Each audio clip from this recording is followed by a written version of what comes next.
مختصر حمد و ثنا کے بعد سورہ احزاب کی آیت نمبر 35 کی روشنی میں ہم تمام دوست اسلامی معاشرے کی ان 10 تصویروں کی جھلک دیکھ رہے ہیں اور اسلامی معاشرے کی جو اخلاقی اقدار ہیں ان کا مطالعہ کر رہے ہیں، اس امید پر کہ اللہ رب العالمین ہمارے علم و عمل میں انشاءاللہ اضافہ فرمائیں گے اور ہم سب کو یہ توفیق عطا فرمائیں گے کہ اسلامی معاشرے کو قائم کرنے، اسلامی برادری کو کھڑا کرنے میں اگر ہم اپنا کوئی کردار ادا کر سکتے ہیں تو کردار ادا کریں۔ ہم نے پچھلے جمعے ان المسلمین والمسلمات پر گفتگو کی تھی۔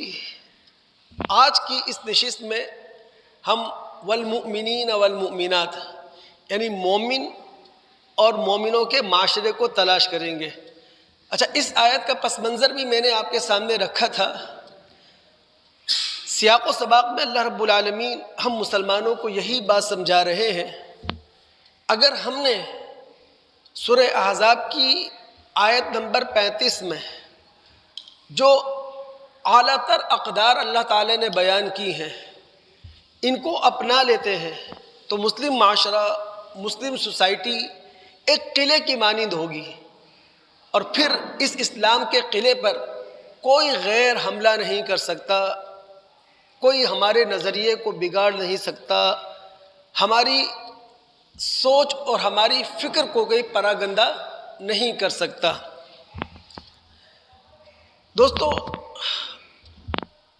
ایمان کا، مومن کا جو لفظ ہے یہ امن سے ہے۔ امن کہتے ہیں کسی کو بے خوف کر دینا، امن کہتے ہیں کسی کو بے اندیشہ کر دینا، امن کہتے ہیں کسی کو امن کی گارنٹی دے دینا، حفاظت کی گارنٹی دے دینا۔ عربی میں ناقۃ امون ایسی اونٹنی کو کہا جاتا ہے جس اونٹنی پر ہمیں اعتماد ہو، بھروسہ ہو کہ پہ ہم سفر سے، مستقل سفر سے نہ یہ تھکے گی اور نہ ٹھوکر کھا کر یہ گر پڑے گی۔ مومن اس شخص کو کہا جاتا ہے جو دوسروں کو امن دینے والا ہو، جو دوسروں کو حفاظت کی گارنٹی دینے والا ہو۔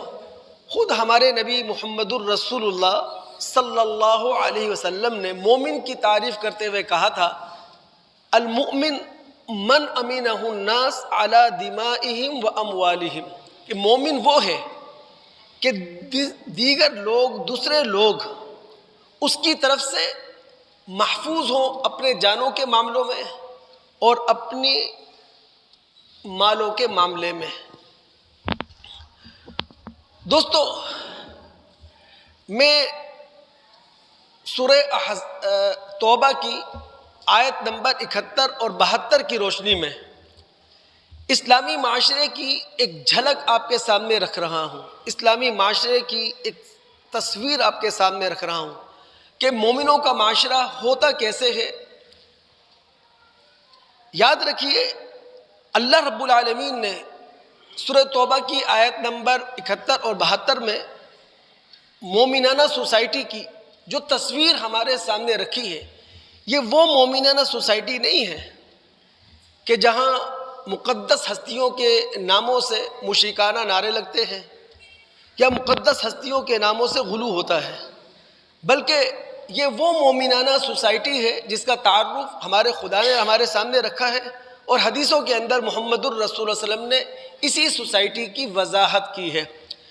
اب سورہ توبہ کی آیت نمبر 71 اور 72 میں جس مومنانہ معاشرے اور مومنانہ سوسائٹی کی تصویر اللہ نے ہمارے سامنے رکھی ہے، یہ منافقین کے مقابلے پر رکھی ہے۔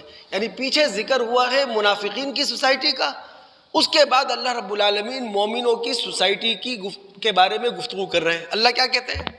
ایک ایک لفظ کو اپنے دل پر تحریر کریں۔ اللہ رب العالمین کی ایک ایک بات کو ہم اپنے دل اور دماغ میں اتاریں۔ اور اللہ تعالیٰ سے خلوص کے ساتھ دعا کریں کہ اللہ عمل کرنے کی توفیق عطا فرمائے۔ اب اللہ رب العالمین مومنانہ سوسائٹی کی جھلک اور تصویر ہمارے سامنے رکھ رہے ہیں منافقین کے مقابلے میں، اور کہتے ہیں والمؤمنون والمؤمنات بعضهم اولیاء بعض، مومن مرد اور مومن عورت یہ ایک دوسرے کے رفیق ہیں، یہ ایک دوسرے کے ساتھی ہیں، یہ ایک دوسرے کے دست و بازو ہیں، یہ ایک دوسرے کے ہمدرد اور ایک دوسرے کے غم گسار ہیں۔ اور جب مومن مردوں نے مومن عورتوں نے ایک سوسائٹی قائم کر دی تو اب ایمان کی بنیاد پر کچھ تقاضے ابھر کر ہمارے سامنے آتے ہیں۔ ان تقاضوں کو دوست ہم پورا کرنے کی کوشش کریں۔ میں نے کہا ہمارا خالق ہم سے گفتگو کر رہا ہے، ہمارا خالق قرآن کے ذریعے کلام کے ذریعے ہم سے محو گفتگو ہے، تو پھر عقیدت کے ساتھ عمل کے جذبے کے ساتھ ہم سنیں کہ ایمان جب ہمارے دلوں میں راسخ ہو گیا، ایمان کو ہم نے اپنے دل میں جگہ دے دی، تو اب تقاضے کیا پھوٹ رہے ہیں۔ رب العالمین فرماتے ہیں یأمرون بالمعروف وینہون عن المنکر، یہ مومن مرد مومن عورتیں اچھائی کا حکم دیتے ہیں، یہ برائی سے روکتے ہیں، یعنی یہ نیکیوں کو پروموٹ کریں گے، یہ خیر کو پھیلائیں گے، اور جہاں برائی ہوگی جہاں بدی ہوگی اس کے مقابلے پر بند باندھ دیں گے، اس کے مقابلے میں بیریئر کھڑا کر دیں گے۔ اب ایک ایسی معاشرتی برائی ہے، پورا مسلم معاشرہ اس کی طرف توجہ دے، ایک ایک مسلمان دل کی عمیق گہرائیوں سے اس کا جائزہ لے۔ دیکھیں ہم سب جانتے ہیں پاکستان کے اندر طلاق کا ریشو ہائی ہے۔ کل انصار عباسی کا کالم پڑھا، منصفی کس سے چاہے، انہوں نے خلا کے حوالے سے بات کی نا۔ خلا کا ریشو بھی پاکستان میں بہت تیزی سے بڑھ رہا ہے۔ بھئی طلاق تو ہم جانتے ہیں ایک مرد عورت کو طلاق دے دیتا ہے، اور خلا عورت کی طرف سے طلاق کا تقاضا ہے۔ انصار عباسی صاحب کہتے ہیں صرف کراچی کے حوالے سے کہ کراچی کی فیملی کورٹ میں سن 2020 میں خلا کے جو کیس دائر ہوئے تھے وہ تھے 5800، پھر 2021 میں ان کی تعداد ہو گئی 8000، 2022 میں ان کی تعداد ہو گئی 8467، 2023 میں 8500، اور 2024 جو ابھی ختم ہوا ہے، خلا کے جو کیس دائر ہوئے ہیں کراچی کی فیملی کورٹ میں وہ 11000 سے زائد ہیں، یعنی روز کی بنیاد پر 30 کیس کراچی کی فیملی کورٹ میں خلا کے حوالے سے دائر ہو رہے ہیں۔ ایک لڑکی ایک عورت تقاضا کر رہے ہیں مجھے طلاق دی جائے۔ اتنی بڑی تباہی ہمارے سامنے ہے، لیکن چونکہ معاشرہ ایک دوسرے سے غافل ہے، معاشرہ معاشرتی ذمہ داریوں سے غافل ہے، معاشرہ اپنی سماجی ذمہ داریوں کو سمجھ ہی نہیں رہا۔ دیکھیے نا ہوا کیا، ہم نے لڑکا اور لڑکی کو شادی کی ذمہ داریاں نہیں بتائیں، ہم نے لڑکا اور لڑکی کو یہ چیز سمجھانے کی کوشش نہیں کی کہ نکاح نام کس چیز کا ہے۔ ہاں یہ ضرور ہوا گزرتے وقت کے ساتھ ہم نے اپنی زندگی کو ضرورت سے زیادہ گلیمرائز کر لیا، میڈیا اور سوشل میڈیا نے منفی کردار ادا کیا، نکاح جو بہت سادگی کے ساتھ ہو سکتا تھا اسے بہت مہنگا کر دیا، کھانے پینے کے انتظامات میں اسراف ضرورت سے زیادہ ہونے لگے، بے حیائی کا عنصر اس طور پر آیا کہ کس طرح ہم اپنی بہو کو، اپنی بیٹی کو، کس طرح ہم اپنی بہن کو پہلی رات کی دلہن اسے مووی میکروں کے سامنے پیش کر دیا، اسے فوٹوگرافروں کے سامنے پیش کر دیا۔ تو یہ وہ ساری چیزیں ہیں جس کی وجہ سے طلاق اور خلا کا ریشو بڑھ رہا ہے۔ اللہ رب العالمین فرماتا ہے مومن مرد مومن عورت ایک دوسرے کے رفیق، یأمرون بالمعروف وینہون عن المنکر، یہ اچھائی کو پروموٹ کرتے ہیں، یہ برائی کے آگے بند باندھا کرتے ہیں۔ پھر رب العالمین فرماتے وَيُقِيمُونَ الصَّلَاةَ، یہ نماز قائم کرنے والے ہوتے ہیں، یعنی پانچوں نمازوں کو جماعت کے ساتھ ادا کرنے کی کوشش کرتے ہیں۔ مومن پر نہ عشاء کی نماز بھاری ہوتی ہے اور مومن پر فجر کی نماز بھی بھاری نہیں ہوتی۔ وہ عشاء کی نماز پڑھنے کے لیے بھی مسجد آتا ہے، وہ فجر کی نماز پڑھنے کے لیے بھی مسجد آتا ہے۔ وَيُؤْتُونَ الزَّكَاةَ، وہ زکوٰۃ ادا کرتا ہے، یعنی اگر کوئی صاحب ایمان شخص صاحب مال بھی ہے، صاحب استطاعت بھی ہے، تو اپنے پورے مال کی وہ زکوٰۃ ادا کرتا ہے۔ وَيُطِيعُونَ اللَّهَ وَرَسُولَهُ، اور جب ایمانی سوسائٹی قائم ہو گئی ہے، جب اسلامی معاشرہ قائم ہو گیا ہے، تو وہ اللہ اور اس کے رسول کی اطاعت کرتے ہیں، یعنی اللہ اور اس کے رسول سے جو طاعت اور سماع کا عہد باندھا تھا اسے کامل وفاداری سے پورا کرتے ہیں، اسے بھرپور طریقے سے ادا کرنے کی کوشش کرتے ہیں۔ اللہ رب العالمین فرماتے ہیں جب مسلم سوسائٹی ایمان کے تقاضوں کو پورا کر رہی ہوتی ہے، اولئک سیرحمہم اللہ، یہی وہ لوگ ہیں جن پر اللہ رب العالمین کی خاص رحمت ہوگی۔ اور اگلی آیت میں اللہ رب العالمین نے کیا وعدہ کیا ہے مومنوں سے، اسلامی سوسائٹی سے، مومنوں کی برادری سے۔ وعد اللہ المؤمنین والمؤمنات جنات تجری من تحتها الانہار خالدین فیہا، ایسے باغات مومن مردوں مومن عورتوں کو ملنے والے ہیں جن کے نیچے نہریں بہتی ہوں گی، سدا بہار محلات ہوں گے، اور سب سے بڑھ کر ورضوان من اللہ اکبر، اللہ رب العالمین کی رضا ملے گی۔ اور اللہ رب العالمین کی رضا کا دوستو معنی کیا ہے؟ جو نعمت ملے گی وہ سدا بہار ہوگی، جو برکت ملے گی وہ سدا بہار ہوگی، جو رحمت ملے گی وہ سدا بہار ہوگی۔ اللہ رب العالمین کی سدا بہار نعمتیں ہمارے انتظار میں ہیں۔ ضرورت اس بات کی ہے کہ ایمان کے تقاضوں کو ہم سمجھیں۔ نبی علیہ السلام کی ایک معروف حدیث ہے دوستو، اللہ رب العالمین ہم تمام دوستوں کو عمل کرنے کی توفیق عطا فرمائے۔ بخاری مسلم کی روایت ہے، سیدنا ابو ہریرہ رضی اللہ تعالیٰ عنہ راوی ہیں، نبی علیہ السلام نے فرمایا الایمان بضع و سبعون شعبہ، ایمان کی 70 سے زیادہ شاخیں ہیں۔ فافضلها قول لا الہ الا اللہ، اور ایمان کی افضل ترین شاخ کیا ہے؟ لا الہ الا اللہ کہنا۔ وادناها اماطۃ الاذى عن الطریق، اور ایمان کی ادنا ترین برانچ اور شاخ وہ ہے راستے سے تکلیف دہ چیز ہٹا دینا۔ تو اللہ سے وعدہ کریں، اللہ سے عہد کریں، جس طرح ہم اس خالق کے گھر کو صاف رکھتے ہیں، جس طرح ہم اپنے گھر کو صاف ستھرا رکھنے کی کوشش کرتے ہیں، بالکل اسی طرح اپنی ذات کی حد تک ہم اپنے محلے کو بھی گندا نہیں ہونے دیں۔ کچرا پھیلانے کا باعث ہم اپنے آپ کو نہ بنائیں۔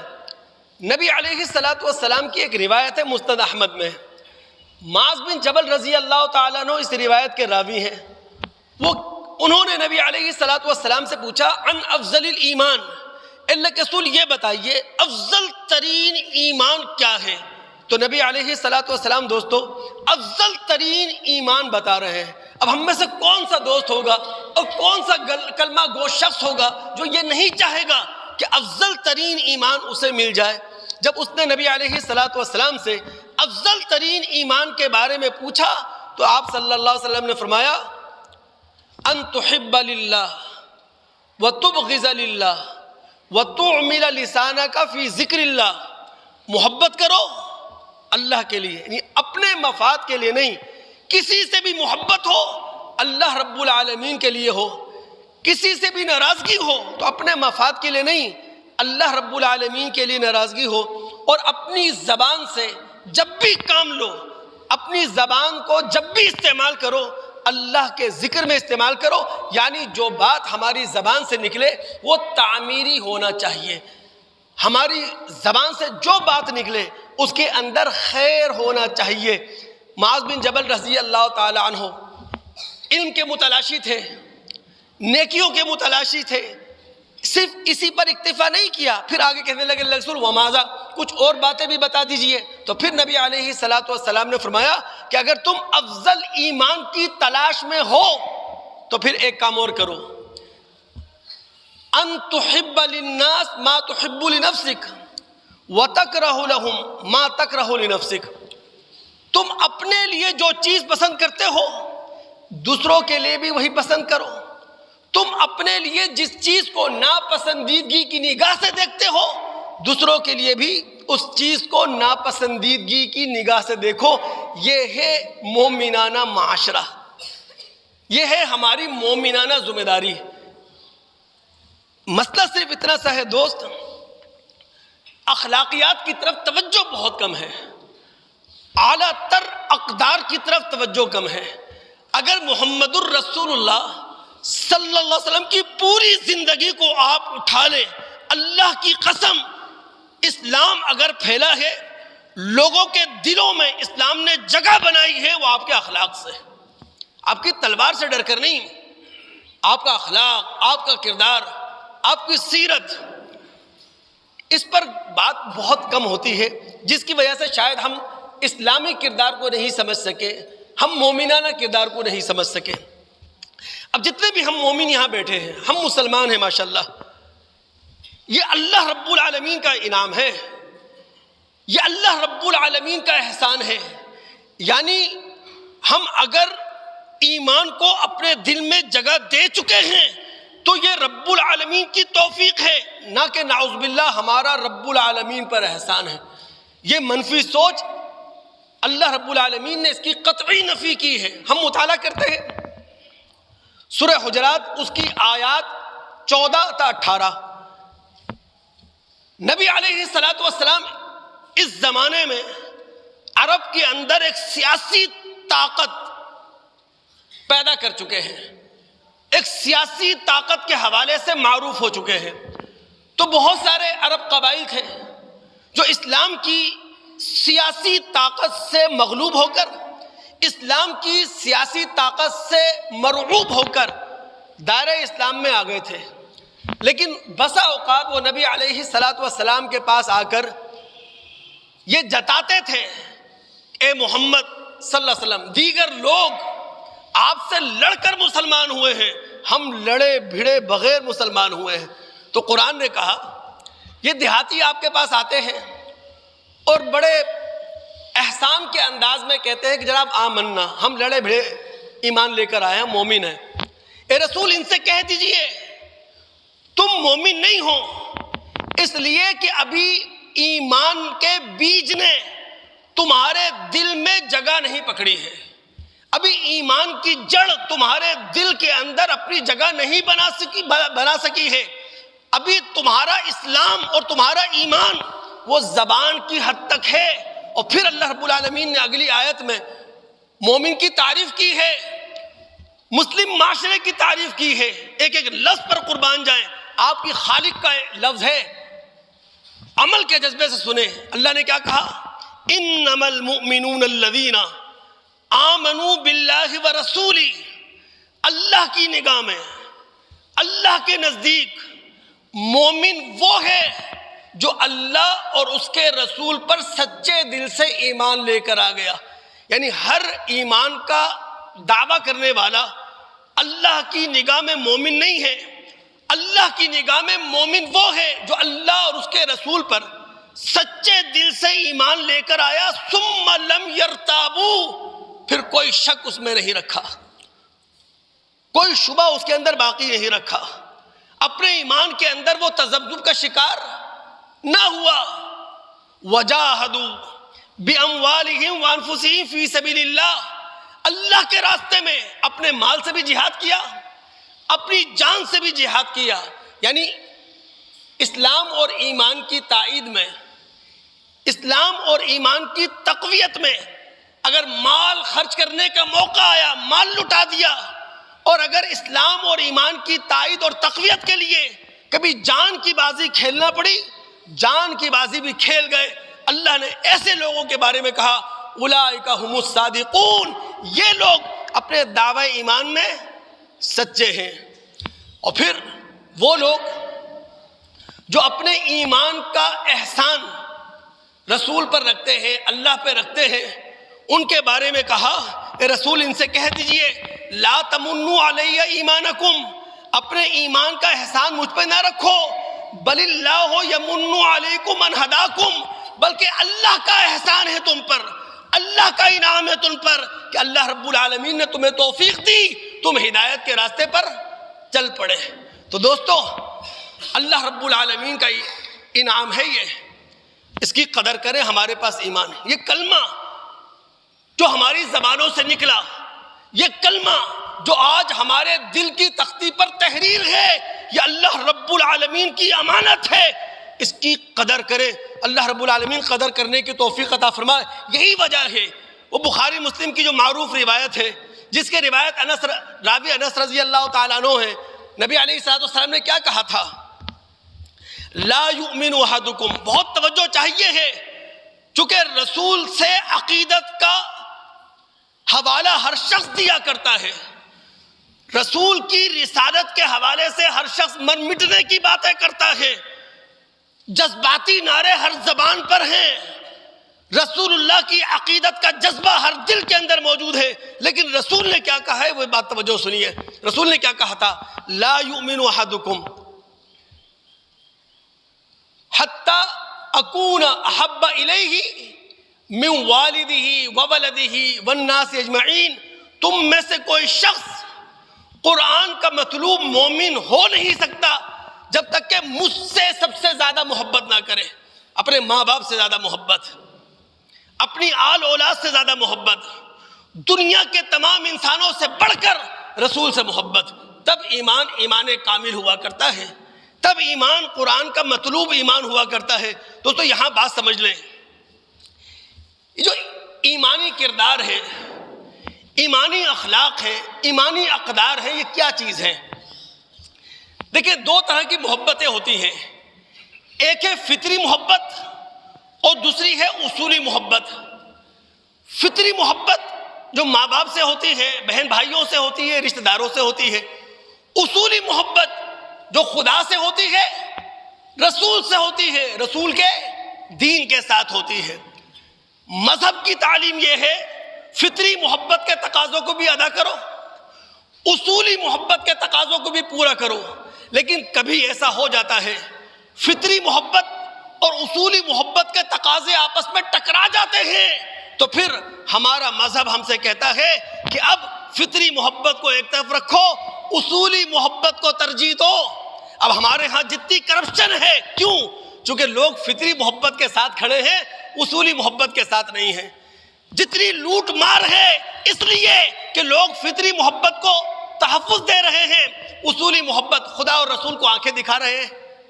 ہمارے ہاں جتنی بھی دھینگا مچتی ہے سیاست کے نام پر، مذہب کے نام پر، وہ اس لیے کہ فطری محبت اس کو ترجیح دی جا رہی ہے، اصولی محبت کو ترجیح نہیں دی جا رہی۔ اللہ رب العالمین ہم سب پر رحم فرمائے، اللہ رب العالمین ہم سب پہ کرم فرمائے۔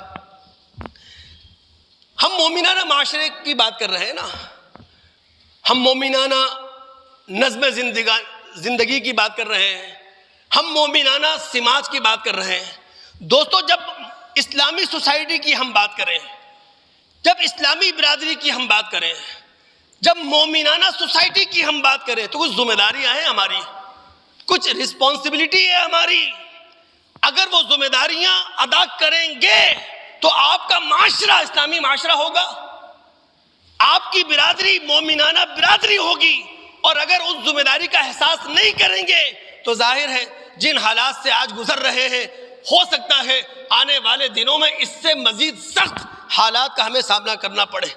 جب تک افراد بدلیں گے نہیں، قوم بدلنے والی نہیں ہے۔ ہماری غلطی یہ ہے، ہم قوم کو بدلنے چلے ہیں، فرد اپنے آپ کو بدلنے کے لیے تیار نہیں ہے۔ اب قرآن کی آیات کی روشنی میں میں مومنانہ معاشرہ، مومنانہ سماج کی جھلک آپ کے سامنے رکھ رہا ہوں۔ ایک ایک لفظ پہ قربان جائیے گا، ایک ایک لفظ کو اپنے دل میں جگہ دیجیے گا۔ ہمارا خالق ہم سے محو گفتگو ہے، ہمارا خالق ہمیں درس دے رہا ہے، ہمارا خالق ہمیں پیغام دے رہا ہے۔ سورہ انفال آیات 2, 3 اور 4 کا ہم مطالعہ کر رہے ہیں. رب العالمین یہاں مومن کی اور مومن معاشرے کی تعریف کر رہے ہیں. اللہ فرماتے ہیں انما المؤمنون الذین اذا ذکر اللہ وجلت قلوبہم. مومن تو دراصل وہ لوگ ہیں کہ جب ان کے سامنے خدا کی جلالت کا ذکر کیا جائے, خدا کی عظمت کا ذکر کیا جائے, خدا کی کبریائی کا ذکر کیا جائے, ان کے دل دہل کر رہ جائیں, ان کے دل ڈر جائیں, ان کے دل خدا کی کبریائی کے سامنے بچھ جائیں, آنکھوں میں نمی آ جائے, زبانیں گنگ ہو جائیں. وَإِذَا تُلِيَتْ عَلَيْهِمْ آيَاتُهُ زَادَتْهُمْ ایمانا. اور قرآن کے مطلوب مومن وہ ہیں جب انہیں خدا کی آیات سنائی جائیں, جب انہیں خدا کے احکامات سنائے جائیں, جب انہیں خدا کے قوانین پڑھ کر سنائے جائیں, ان کا ایمان بڑھ جائے. یعنی انہوں نے خدا کی مرضیات سن لی, انہوں نے خدا کی پسند کو جان لیا, اب ان کا ایمان اسی طرح بڑھ جاتا ہے جس طرح کسان اپنے کھیت کے حاصل کو دیکھ کر خوش ہوتا ہے, جس طرح کسان اپنے باغ کے درختوں کے پھل بڑھتے ہوئے دیکھتا ہے, باغ ہو جاتا ہے. اسی طرح ایک مسلمان جب اپنے ایمان کی افزونی دیکھتا ہے, اپنے ایمان کی بڑھوتری دیکھتا ہے تو شادمان ہو جاتا ہے. وَعَلَىٰ رَبِّهِمْ يَتَوَكَّلُونَ. قرآن کے مطلوب مومن وہ ہیں جو اللہ رب العالمین پر بھروسہ کرتے ہیں. اب غور کیجئے گا, رب العالمین پر بھروسہ کس معنی میں؟ ایمان کے تقاضے سخت ہوں, ایمان کے تقاضے نرم ہوں, اللہ پہ بھروسہ کرنا ہے. ایمان کے تقاضوں پر عمل کر کے دنیا کا فائدہ ہو یا دنیا کا نقصان ہو, اللہ رب العالمین پہ بھروسہ کرنا ہے. ایمان کے تقاضوں پر عمل کرنے سے خاطر تعلقات ٹوٹتے ہیں یا قائم ہوتے ہیں, اللہ رب العالمین پہ بھروسہ کرنا ہے. والذین یقیمون الصلاۃ ومما رزقناہم ینفقون. مومن وہ ہے, مسلم معاشرہ وہ ہے, نماز قائم کرتے ہیں, جو کچھ ہم نے انہیں دیا ہے اس سے خرچ کرتے ہیں. اللہ کہتے ہیں اولئک ھم المؤمنون حقا. یہی سچے مومن ہیں, یہی پکے مومن ہیں. ہم ایسے ہی مومن دیکھنا چاہتے ہیں, ہماری نگاہوں میں ایسے ہی مومن اپنا مقام رکھتے ہیں, اپنا مرتبہ رکھتے ہیں. اللہ رب العالمین ایمان کے تقاضوں کو پورا کرنے کی ہم تمام مسلمانوں کو توفیق عطا فرمائے. نبی علیہ السلام سے صحابہ رسول نے پوچھا, مسند احمد کی روایت ہے, ابو امامہ رضی اللہ تعالیٰ عنہ راوی ہیں, اللہ کے رسول یہ بتائیے مل ایمان, ایمان ہے کیا, ایمان کسے کہتے ہیں؟ تو اللہ کے رسول نے فرمایا تھا اذا سرت کا حسنتک وساعت کا سیئتک فانت مومن. جب تمہیں تمہاری نیکی خوش کر دے, جب تمہیں تمہاری بدی تمہیں رلا دے, تمہاری خوبی تمہارے دل کو باغ کر دے, تمہاری برائی آنکھوں میں آنسو لے کر آ جائے, سمجھ لو فانت مومن, تم قرآن کے مطلوب مومن ہو. ایک روایت بہت قابل توجہ ہے دوست. سفیان بن عبداللہ ثقفی رضی اللہ تعالیٰ عنہ, مسلم کی روایت ہے, انہوں نے نبی علیہ السلام سے ایک بات پوچھی ہے, اور ہم سب بھی یہ چاہتے ہیں کہ اسلام لفظوں میں سمٹ جائے, عمل کرنا آسان ہو جائے. انہوں نے کہا رسول قل لی فی الاسلام قولا لا اسأل عنہ احدا بعدک. اسلام میں ایک بات ایسی بتا دیجئے اس کے بعد دوسری بات پوچھنے کی مجھے ضرورت نہ ہو.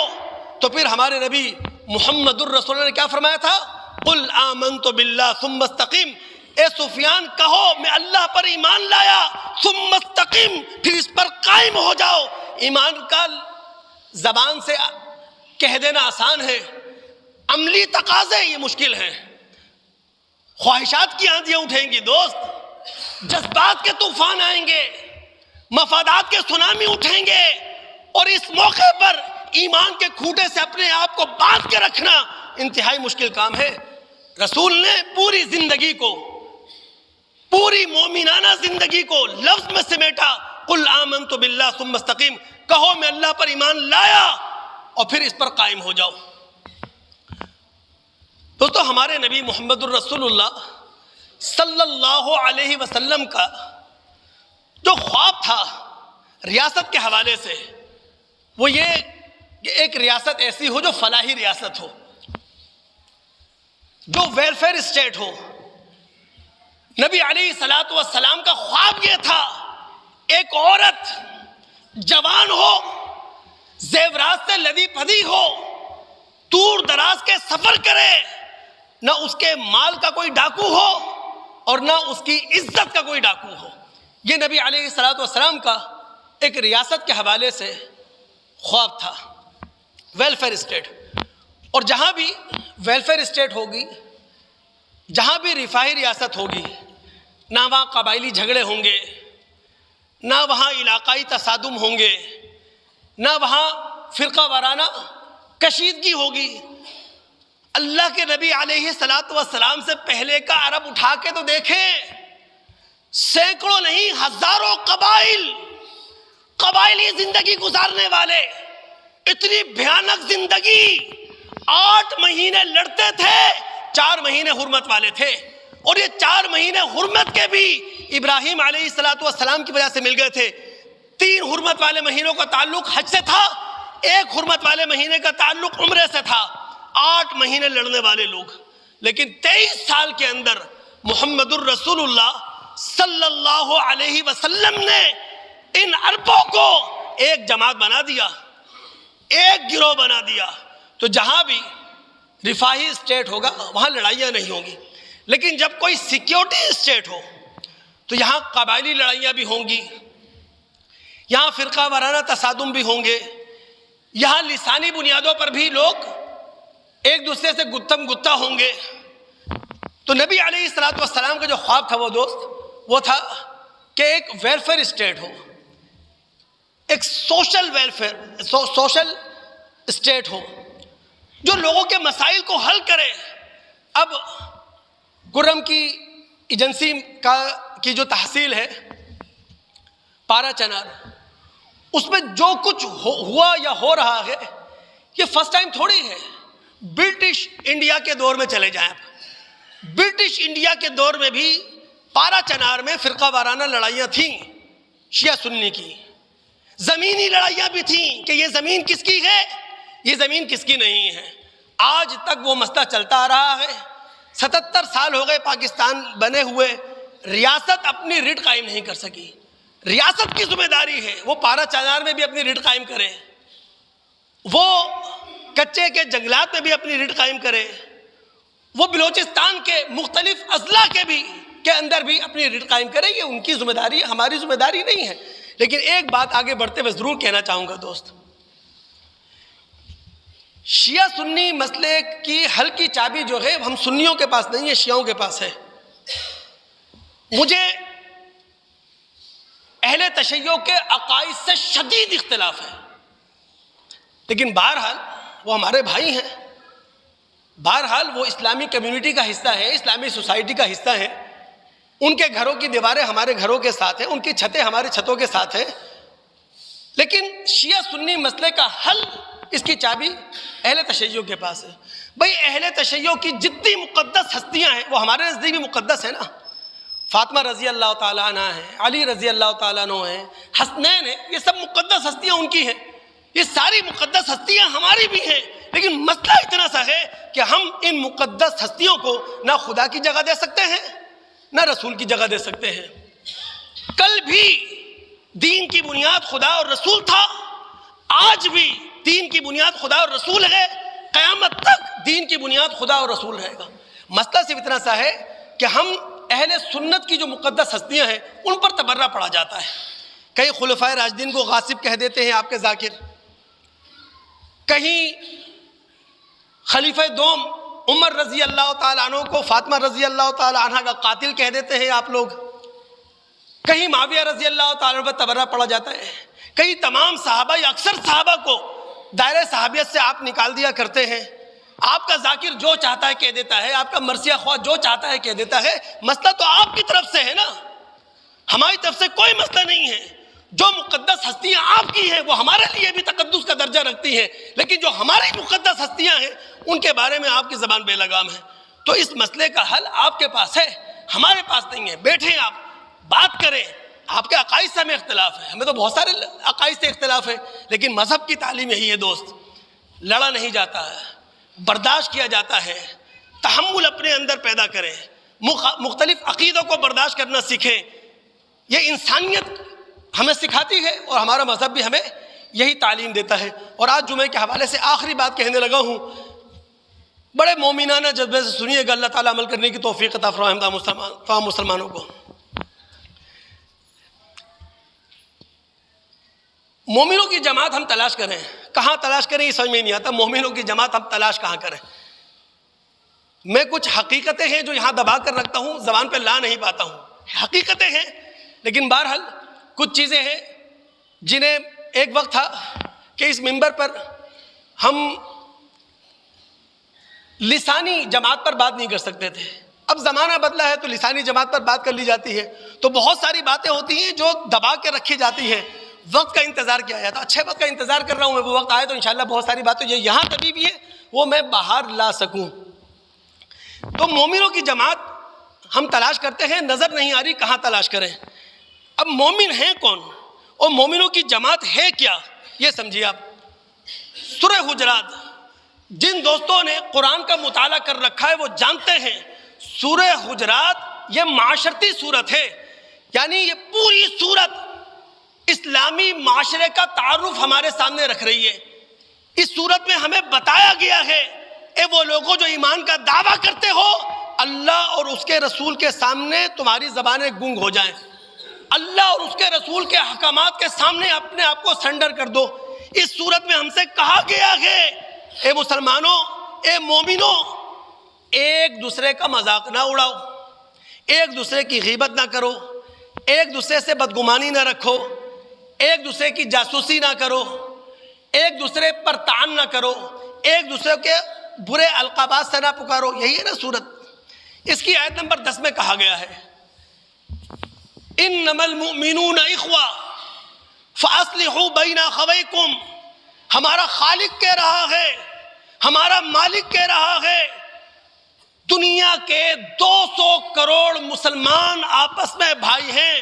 فاصلحوا بین اخویکم, ان کے درمیان صلح صفائی کرواؤ. یعنی اگر کہیں مسلمانوں کے درمیان, مسلم ممالک کے درمیان کوئی مسئلہ کھڑا ہو گیا ہے, مسئلہ پیدا ہو گیا ہے, اس مسئلے کو سولو کرنے کی کوشش کرو, اس مسئلے کو ختم کرنے کی کوشش کرو. قرآن کی اس آیت کی روشنی میں وہ شخص مسلمان نہیں ہے, قرآن کا مطلوب مسلمان, وہ ملک قرآن کا مطلوب مومن ملک نہیں ہے جو مسلمانوں کی آپس کی لڑائیوں کو ہوا دے. دنیا کے 200 کروڑ مسلمان آپس میں بھائی ہیں, ان کے درمیان کوئی چپقلش ہو جائے, کوئی بات بگڑ جائے, چپقلش کو ختم کرو, بگڑی ہوئی بات کو سدھارنے کی کوشش کرو. دوستو, وہ مومنوں کی جماعت ہم کہاں تلاش کریں جس کی تعریف رسول نے ہمارے سامنے رکھی. کون نہیں جانتا بخاری مسلم کی اس روایت کو. نعمان بن بشیر رضی اللہ تعالیٰ عنہ راوی ہیں. اپنے رسول کے الفاظ سنیے دوست, ہم سب کا دعویٰ ہے ہم مسلمان ہیں, ہم مومن ہیں, ہم سب دم بھرتے ہیں, دل کے جذبے سے کہتے ہیں محمد الرسول اللہ آخری رسول ہے. آپ نے کیا کہا تھا؟ تر المؤمنین فی تراحمہم وتوادہم وتعاطفہم کمثل الجسد. تم دیکھو گے دنیا کے 200 کروڑ مسلمانوں کو, مومنوں کو محبت میں, پیار میں, الفت میں ایک جسم کی مانند ہے. رسول نے کہا المؤمنون کرجل واحد, دنیا کے 200 کروڑ مسلمان ایک ذات کی مانند ہیں. رسول نے کہا المؤمن للمؤمن کالبنیان, دنیا کے 200 کروڑ مسلمان یہ مل کر ایک عمارت بناتے ہیں, اور عمارت کا ایک حصہ دوسرے حصے کو تقویت دیتا ہے, ایک مسلمان دوسرے مسلمان کو تقویت دیتا ہے. ایک مسلمان ملک دوسرے مسلمان ملک کو تقویت دیتا ہے. اس مومنوں کی جماعت کو ہم تلاش کر رہے ہیں. یہ ہماری ذمہ داری ہے. ہم سب کچھ نہیں کر سکتے لیکن جو کر سکتے ہیں وہ تو کریں. دوست اپنی ذات سے شروع کریں, اپنے آپ کو بدلنا شروع کریں, اللہ اور اس کے رسول کے دین کی طرف آئیں, اللہ اور اس کے رسول سے تعلق مضبوط کریں. اللہ کی قسم معاشرے میں کسی نہ کسی حد تک بہتری کو ہم محسوس کریں گے. اگر دوست آپ سورہ آل عمران کی آیت نمبر 28 میں اپنے آپ کو پڑھیں, 200 کروڑ مسلمان اس وقت کٹہرے میں کھڑے ہیں. 57 اسلامی ریاستیں خدا کے سامنے کٹہرے میں کھڑی ہیں. کیوں؟ قرآن نے کہا تھا لا يتخذ المؤمنون الكافرین اولیاء من دون المؤمنین ومن يفعل ذلك فلیس من اللہ فی شیء. مسلمانوں کے مفادات اور مسلمانوں کو بائی پاس کر کے کافروں سے دوستی نہ کرو. کافروں سے دوستی منع نہیں ہے, کافروں سے سفارتی تعلقات منع نہیں ہیں, کافروں سے تجارتی اقتصادی تعلقات منع نہیں ہیں, لیکن مسلمانوں کو بائی پاس کر کے, مسلمانوں کے مفادات کو کچل کر غیروں سے دوستی رکھنا, پینگے بڑھانا, اللہ تعالیٰ کہتا ہے ان کا ہم سے کوئی تعلق نہیں ہے. ایسے مسلمان سے ہمارا تعلق نہیں ہے, ایسے اسلامی ملک سے ہمارا تعلق نہیں ہے. فلسطین کے اندر 50,000 سے زیادہ فلسطینی شہید کر دیے گئے. لبنان کی باری آئی, شام کی باری آئی, یمن تباہ ہوا, افغانستان گیا, سبھی کچھ. کہاں سے بات اٹھی ہے دوست؟ مسئلہ کیا ہے؟ ہم مفادات کے اسیر ہیں, اپنے بارے میں سوچتے ہیں. ہم سب کو قرآن اور محمد رسول اللہ کی زبانی ایک ایک مسلمان کا درد رکھنا چاہیے. اللہ تعالیٰ سے دعا ہے سننے کے بعد سمجھنے کے بعد عمل کرنے کی توفیق عطا فرمائے. ہماری گفتگو جاری ہے. سورہ احزاب کی آیت نمبر 35 کی روشنی میں اسلامی معاشرے کو, اسلامی برادری کو سمجھ رہے ہیں. آئندہ جمعہ انشاءاللہ قناطہ اور قنوت اس لفظ کی روشنی میں ہم اسلام کو بھی سمجھیں گے, ایمان کو بھی سمجھیں گے, اسلامی اور ایمانی برادری کو بھی سمجھیں گے. السلام علیکم ورحمۃ اللہ وبرکاتہ.